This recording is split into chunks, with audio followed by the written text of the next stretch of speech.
People, Nathaniel Moore getting ready to race again. Oh, I got close to that TV, didn't I? Okay, Nathaniel Moore getting ready to race. He's doing the B race in Richmond, Virginia, so you might recognize some of the landmarks. 5, 4, 3, 2, 1. Looks like a field of 160 people are getting ready to take off, and he jumps out to the almost front. I did not notice how long of a race this is. I should try to look that up. When I have you on pause, I will do that. And in a pre-ride interview, I asked him what his strategy is, and he said his strategy remains unchanged. He's going to pedal harder at the end when it counts and get across the line first, and that's how he's going to win the race. You got to get across the line first. All right, so I'm just going to let you see some of downtown Richmond. True story. I had been Zwifting for a little bit, a couple of years maybe, and they had this Richmond course. And then in my van life, I ended up in Richmond. And if it gets to a certain point, I'll show you a couple of things that I recognize from being on the course here in Zwift World. And then I'm down there and I'm thinking, this looks familiar. Oh yeah, I'm in that town. And because I didn't know I was going to be going to Richmond until I did, ended up there. And so I'm riding around Richmond and some parts look familiar.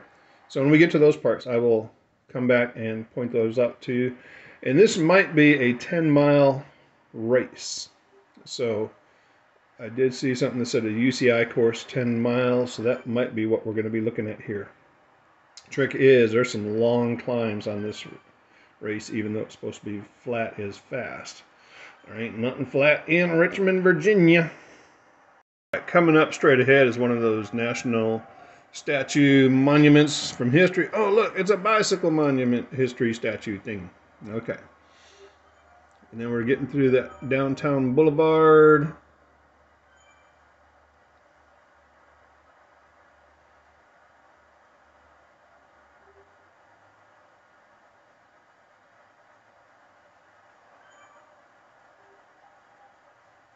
Okay.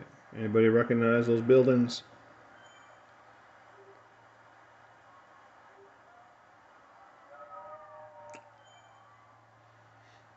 And I remember going down a boulevard like this. It was probably this one. And then I ended up on this nice red brick campus, just before some cobblestones or something like that. And I think that might be represented in one of these routes. So you'll see that sprint leaderboard just here to the left that showed up. And in some races, people will go for sprint points or sprint jerseys in real life and in this world. But in a race like this, it doesn't do you much because you want to be across the finish line. I think in some cases they might be able to add up points and for winning a sprint. But I'm not exactly sure how that works in Zwift World. Another large statue up there. And I saw that this field is 189, so one person shy of 190. Math tells me that that's pretty close to 200. So yeah, who knew I knew math? He's chilling out at just under 300 watts, taking it easy. All right, I'll come back in a few. Okay, coming back just because the Peloton got broke up. As you can see, that crowd in the front got a little smaller. Okay, they're getting gathered up. See that little burrito right there? There's a burrito that just went down through there. And that's a power up. And I was watching another race. I think the first race, no, it was a different race that Nathaniel was in. And somebody's using the burrito. See, there's that burrito. No, that's something else. And the burrito is supposed to prevent people from drafting you. So in other words, like you fart and nobody wants to be close to you. That's why they do that. But if you use that in the Peloton, and a bunch of people do that, it breaks it up because now it either slows the other people down because they can't draft you, which is what the whole purpose of the Peloton is, or and if it slows you down, or you got to work harder to keep up, and then you're just expending more of your energy. But again, disrupting the flow of the Peloton, like it's now all back together again. But it took some extra effort from these folks who were affected by the burrito power up. Now, other one, that bluish one, not the thumbs up, but the blue one that looked like half a diesel tractor. Not sure what that one is. That looked a little, that might be a newish one that I am not aware of. I'll have to see what that one is.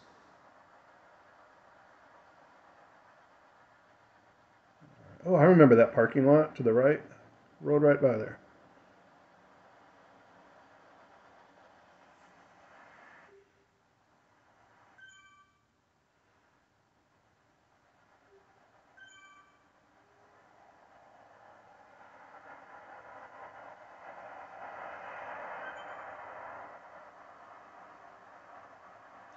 They do have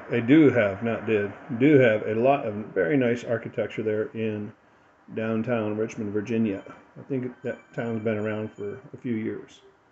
You see, see that park to the left here? I remember coming up a long hill, not knowing where I was going, but headed towards downtown, going up a long ass hill, and then that park is there. It's like a square, almost similar to our square here in Madison, but a little bit bigger, maybe bigger. Yeah, about the same. A little more green because it didn't have a big capital in the middle.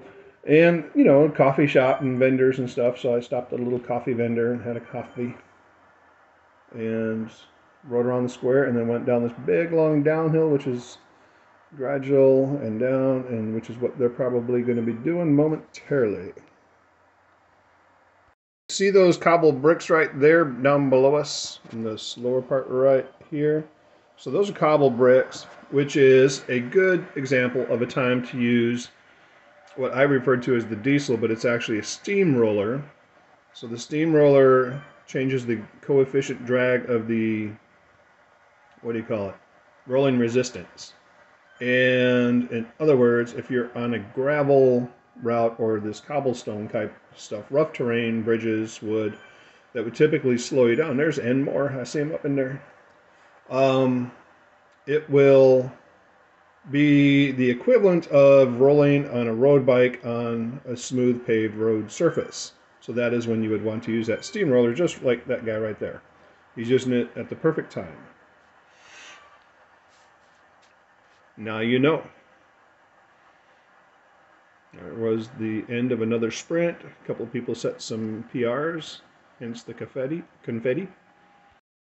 And the burritos, you see that guy commented, throw burritos out. And that's sort of along the lines with what that one person was saying. Burritos in a race like this can be really rough if used at the wrong time, which is what they're doing. What it does is actually make you undraftable, sort of like what I was saying, but for 30 seconds. So if you got a few guys tossing burritos up there, it can really disrupt the flow.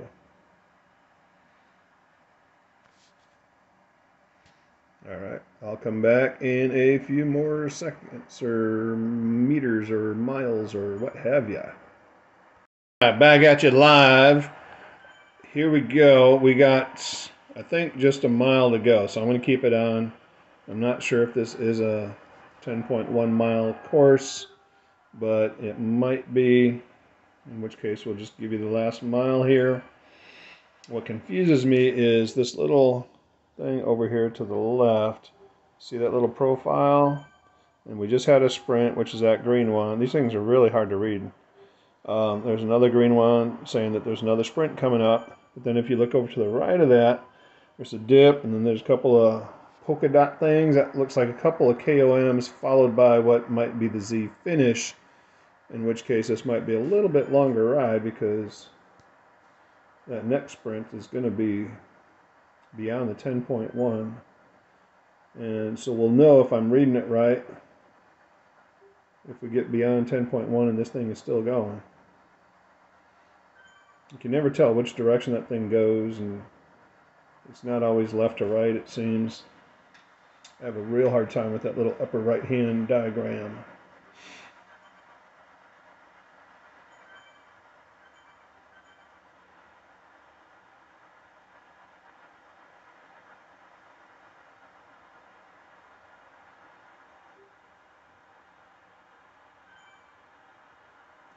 .8. Maybe it's sprint finish. I don't know. I don't know.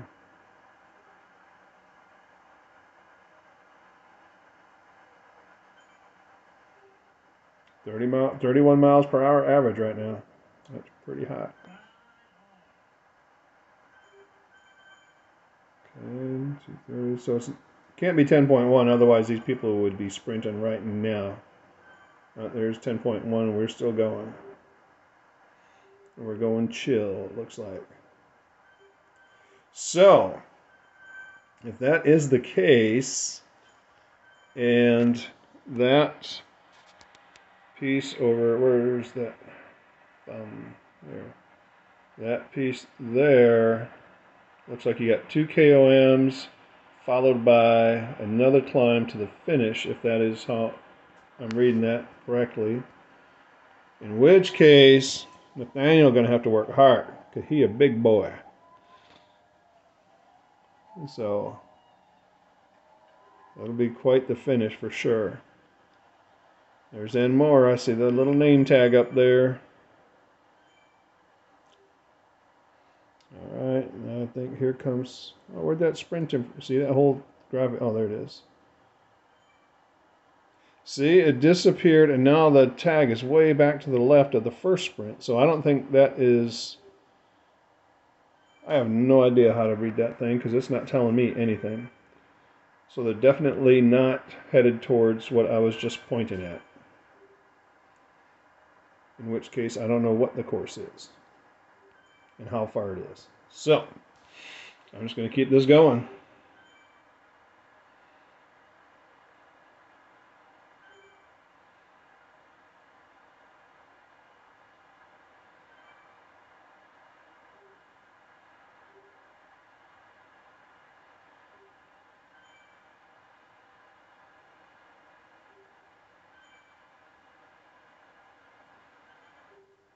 Okay, a little 2% gray, getting those watts up there a little bit.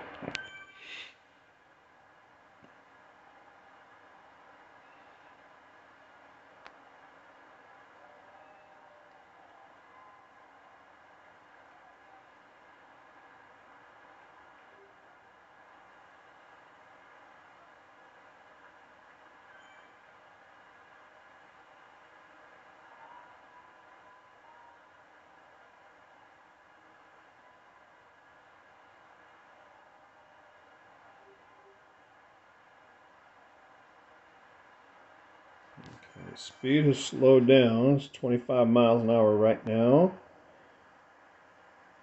26.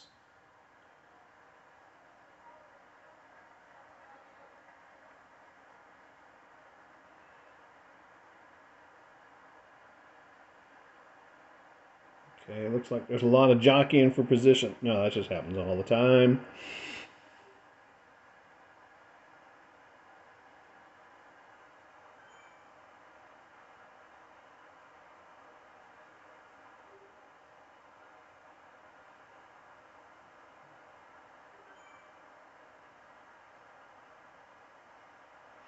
Okay, I see N more up there near the front.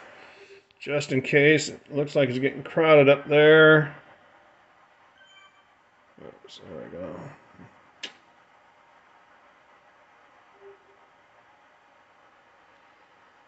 I wish I knew where this one ended. Who's doing those burritos, you dummy? Okay.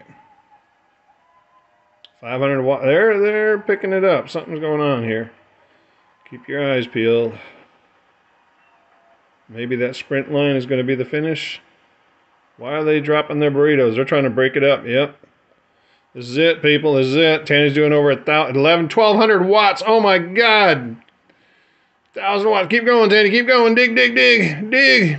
You're drafting them. Dig. You're passing them like crazy. You can do it now. All right. Ooh, second place. How did he do second place? God damn! Wait, oh, that's the sprint. Wait, I don't know what is going on. Okay, way to go. Good job. That was a lot of watts, man. I have no idea what's going on. So, way to go, baby. We'll have to find out the results later. Let me pause it in case I can come back and tell you the results. Sneak attack. So yeah, it was hard to determine. I still have not determined what exactly his ranking was on that, but it was not that where he wanted it to be. He kept passing people, and then there was more people up front, and we didn't know about those people. I never saw him until he was passing other people. So, who knows what that's about? All right, peace out, people. Till the next race.